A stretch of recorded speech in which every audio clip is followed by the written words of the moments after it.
Hi friends, welcome back to my channel. ఈరోజు కార్తీక మాసంలోని 4వ రోజు. కార్తీక పురాణం నందు 4వ అధ్యాయం ఈరోజు పారాయణ చేద్దాము. ఈ విధముగా వశిష్ఠుడు కార్తీక మాస వ్రతము యొక్క మహిమ వల్ల బ్రహ్మరాక్షస జన్మ నుండి కూడా విముక్తి పొందెదరని చెప్పుచుండగా, జనకుడు మహాతపస్వి తమరు తెలియజేయు ఇతిహాసములు వినిన కొలది తనివి తీరకున్నది.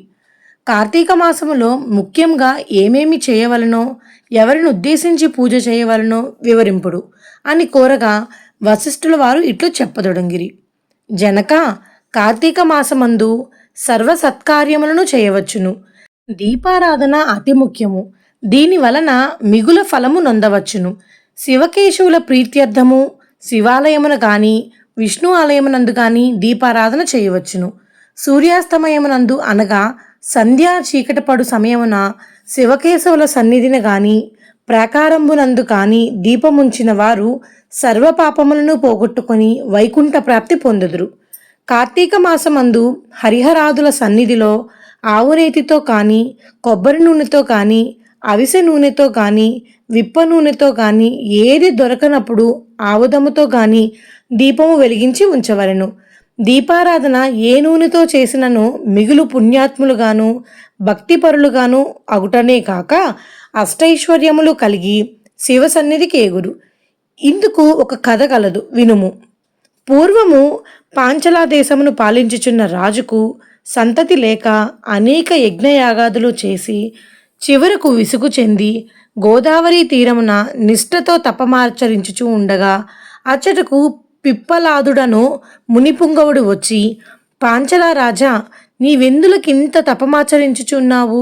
నీ కోరిక ఏమి అని ప్రశ్నించగా, ఋషిపుంగవ, నాకు అష్టైశ్వర్యములు రాజ్యము సంపద ఉన్నను నా వంశపు నిలుపుటకు పుత్ర సంతానము లేక కృంగి కృషించి ఈ తీర్థస్థానమున తపమాచరించుచూ ఉన్నాను అని చెప్పాను. అంత మునిపుంగవుడు, ఓయి, కార్తీక మాసమున శివ సన్నిధిని శివదేవుని ప్రీతి కొరకు దీపారాధనము చేసిన ఎడల నీ కోరిక నెరవేరగలదు అని చెప్పి వెడలిపోయాను.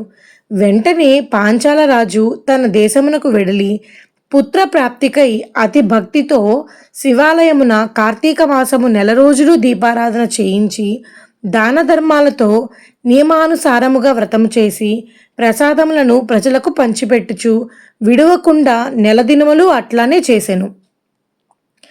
తత్పుణ్య కార్యము వలన నా రాజు భార్య గర్భవతి అయి క్రమముగా 9 మాసములు నిండిన తరువాత ఒక శుభముహూర్తమున ఒక కుమారునను కనెను. రాజకుటుంబీకులు మిగుల సంతోషించి తమ దేశమంతటను పుత్రోత్సవములు చేయించి బ్రాహ్మణులకు దాన ధర్మములు చేసి ఆ బాలునకు శత్రుజీ అని నామకరణం చేయించి అమిత గారాభముతో పెంచుచుండ్రి. కార్తీక మాస దీపారాధన వలన పుత్ర సంతానము కలిగినందువలన తన దేశమంతటను ప్రతి సంవత్సరము కార్తీక మాస వ్రతములు దీపారాధనలు చేయడని రాజు శాసించెను. రాకుమారుడు శత్రుజీ దినదిన ప్రవర్తమానుడగుచు సకల శాస్త్రములు చదివి ధనుర్విద్య, కత్తిసాము మొదలైనవి నేర్చుకొనెను.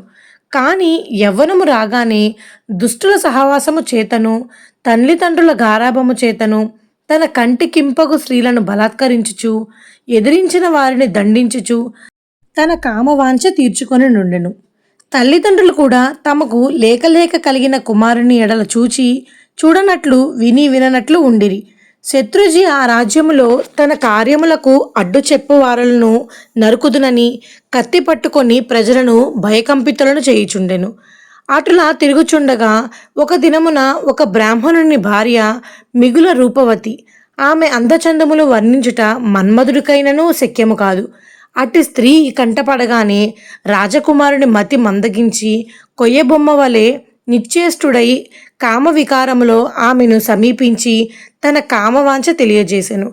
ఆమె కూడా అతని సౌందర్యానికి ముగ్ధురాలై కులము శీలము సిగ్గు విడిచి అతని చేయి పట్టుకొని తన శయన మందిరానికి తీసుకొని పోయి భోగములను అనుభవించెను. ఇట్లు ఒకరికొకరు ప్రేమలో పరవశులొకట చేత వారు ప్రతిదినము అర్ధరాత్రి వేళ ఒక అజ్ఞాత స్థలములో కలుసుకొనుచు తమ కామవాంఛ తీర్చుకొని చుండిరి. ఇటుల కొంతకాలము జరిగెను.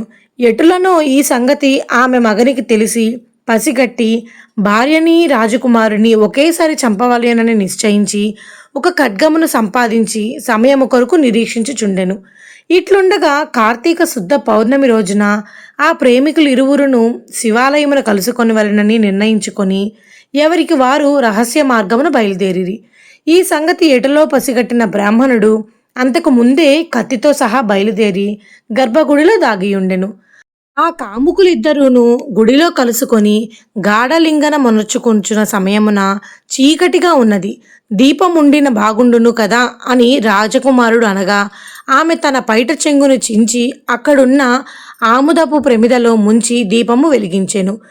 తరువాత వారిరువురును మహానందముతో రతిక్రీడలు జరుపుతుండగా అదే ఎదునుగా ఆమె భర్త తన మొలనున్న కత్తి తీసి ఒక్క వ్రేటుతో తన భార్యను ఆ రాజకుమారుణ్ణి ఖండించి తాను కూడా పొడుచుకొని మరణించెను. వారి పుణ్యం కొలది ఆ రోజు కార్తీక శుద్ధ పౌర్ణమి సోమవారం అగుట వలన ఆ రోజు ముగ్గురును చనిపోవుట వలనను శివదూతలు ప్రేమికులిరువురిని తీసుకుని పోవుటకు, యమదూతలు బ్రాహ్మణ్ణి తీసుకుని పోవుటకు అక్కడికి వచ్చిరి. అంతా ఆ యమదూతలను చూసి బ్రాహ్మణుడు, ఓ దూతలారా, నన్ను తీసుకుని వెళ్ళటకు మీరేలా వచ్చినారు? కామాంధకారముతో కన్ను మిన్ను తెలియక పశుప్రాయముగా వ్యవహరించిన ఆ వ్యభిచారుల కొరకు శివదూతలు విమానంలో వచ్చుటేలా చిత్రముగానున్నదే అని ప్రశ్నించెను.